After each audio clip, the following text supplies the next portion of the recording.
Entendu également Francis Graffard nous parler de Neifa le 4 avec Pierre-Charles Boudot. Je me rappelle plus la dernière performance du 8 VA Calto. Je ne sais pas si vous pouvez m'aider, Stéphane. Oui, c'était une quatrième place. C'était sur l'hippodrome de Cagnes-sur-Mer. On avait délocalisé les courses de Marseille là-bas sur la Côte d'Azur.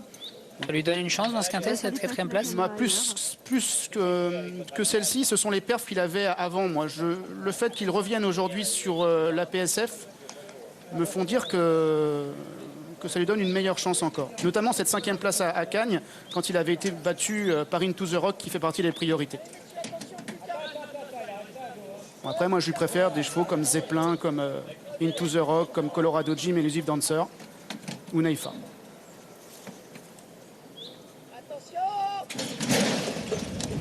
Parti pour notre premier rendez-vous, le prix des maîtres d'équipage. C'est le tiercé quarté Quintet Plus. Le 17, Nancy Drew a été déclarée non partante avec un très bon départ pour le numéro 5, Longray, pour Starson également qui vient dans son dos avec le 14, Arfios qui est à la corde alors que le numéro 2, Follet, Kazakh Orange vient maintenant à son extérieur. Colorado Jim, patientant en 5 ou 6e position, est accompagné à son intérieur par le numéro 16, Madiva, alors que là, ce Zeppelin pour l'instant contraint de se rapprocher complètement en dehors, ce dont profite d'ailleurs le numéro 3 Colstone pour revenir à l'extérieur, accompagné par le numéro 9 Even Song avec le 8 Vea Calto, Kazakh Orange et Gris qui est toujours en léger retrait avec le 7 Morgan Licht, le 11 Spirit of Qatar et le 4 Neifa qui est en dernière position. Toujours le numéro 5 Longray qui anime devant le 2 Follet, Zeppelin se rapprochant encore, étant maintenant en 3e place avec ensuite les deux représentants Marinopoulos, le numéro 3 Colston à l'extérieur, le 14 Arfius qui est à la corde, Colorado Jim, Kazakh Rose qui n'est pas loin, Even Song le 9 se rapprochant toujours en dehors et vient encore notamment avec le numéro 16, il s'agit de Madiva qui vient avec le 15 Cantexel. On retrouve ensuite notamment le numéro 12 Elusive Dancer devant Vea Calto accompagné par Neifa et par le 11 Spirit of Qatar qui est en dernière position.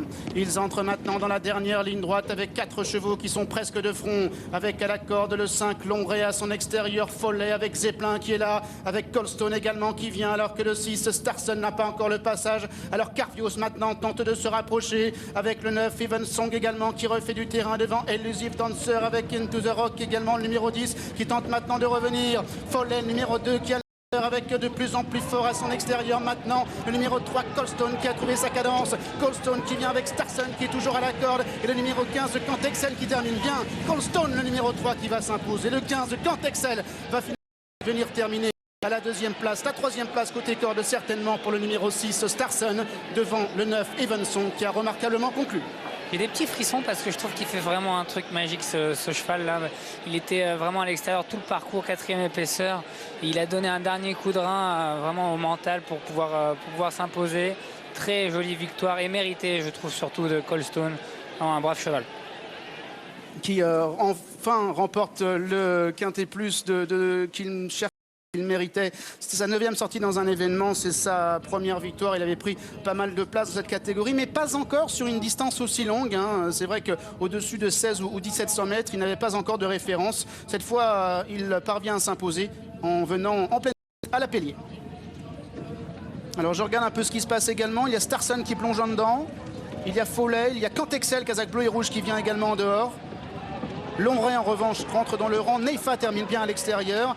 Et puis l'autre, Lafontaine-Parias, Spirit of Qatar termine très bien. Colstone qui s'impose ici, Miguel Blancpain avec Carlos Lafontaine-Parias. Carlos, il le méritait Colstone et il tient parce qu'il a fait un peu plus de 1900 mètres, il était tout à l'extérieur. Bon, mais c'est sûr que sur la fivrée, ça change. Un cheval qui adore la fivrée et qui déteste les lourds. Donc ça fait des choses. Donc c'est la raison pour laquelle j'ai recours rapproché, parce que sinon j'avais.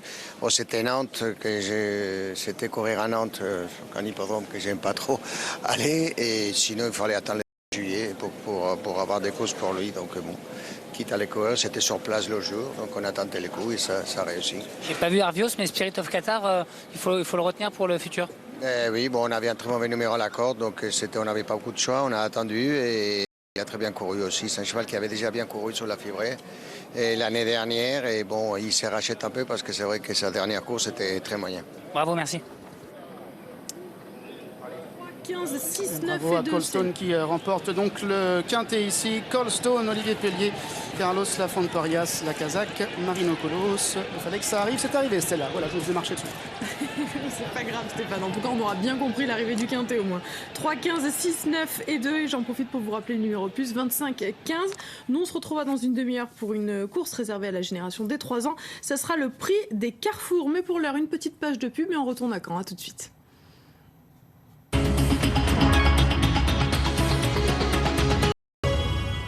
« 3270, Confidence Course. 3270, chaque jour, les infos et les derniers tuyaux de nos journalistes en direct des pistes. Prenez une longueur d'avance avec le 3270. 3262, Confidence des pros. 3262, les professionnels du galop et du trot vous dévoilent leurs chances et leurs pronos. Pour gagner, misez sur le bon numéro, le 3262.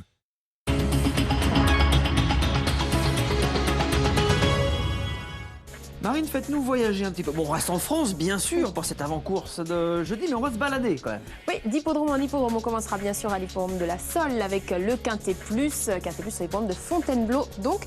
Et on ajoutera également un handicap, mais cette fois-ci on partira du côté de Lyon.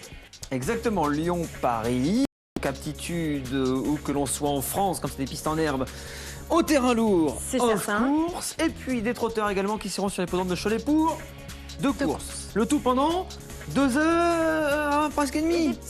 Et des brouettes, comme on dit. Et les grosses miettes. On aura le temps, les amis. On compte sur vous pour animer aussi cette très belle émission et être avec nous à partir de 10h. À demain.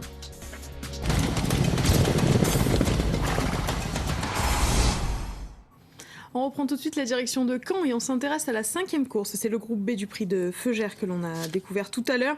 Une épreuve réservée à des seules pouliches de 4 ans sur le parcours des 2200 mètres. Elles sont 15 au départ.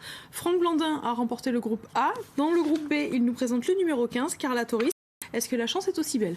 En tout cas, c'est une chance régulière dans cette course. C'est une jument un peu difficile, Carla Torres, mais elle a de la qualité. Elle l'a prouvé d'ailleurs la dernière fois, puisqu'elle a fait une longue faute dans le tournant final, alors qu'elle venait très vite. Et une fois remise, elle a ensuite laissé des regrets, puisqu'elle est revenue prendre la 3e place, mais a été sanctionnée sur sa faute. Écoutez, si on a un petit peu de temps, je vous propose tout de suite d'écouter Gérald Blandin, puisqu'on parle de Carla Torres.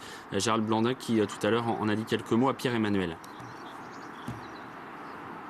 Elle aurait gagné la dernière fois sans sa faute dans le dernier tournant, non? Oui, je pense, mais elle n'est pas simple. Vous la connaissez bien? Je l'ai menée 2 fois, une fois gagnée et une fois distancée ici. Bon, déférer les 4 pieds, on sent quand même qu'elle est plus performante comme ça, non? Ouais, c'est une question d'équilibre, hein. Si elle est bien équilibrée, on peut déférer et après ça va aller. Après, le hit était bien sans plus. Voilà, c'est pas la jument la plus franche. C'est une pouliche qui a suffisamment de vitesse pour réussir sur ce parcours départ auto-start en seconde ligne?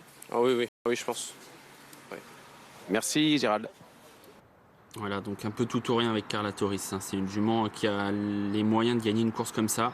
Elle en a déjà remporté d'ailleurs des courses comme celle d'aujourd'hui. Maintenant, il faut qu'elle reste au trot du départ à l'arrivée. En tout cas, elle est déférée des 4 pieds comme la dernière fois. Et aujourd'hui, c'est Gérald Blandin donc, qui est au-dessus de qui, c'est Thibaut de Romigny. La dernière fois qu'il a drivé, c'était une course réservée aux apprentis et la jockey. Alors, les partants, c'est le groupe B de l'équipe précédente, donc on est à peu près dans la même configuration avec des pouliches d'un niveau moyen, je dirais, et qui vont essayer de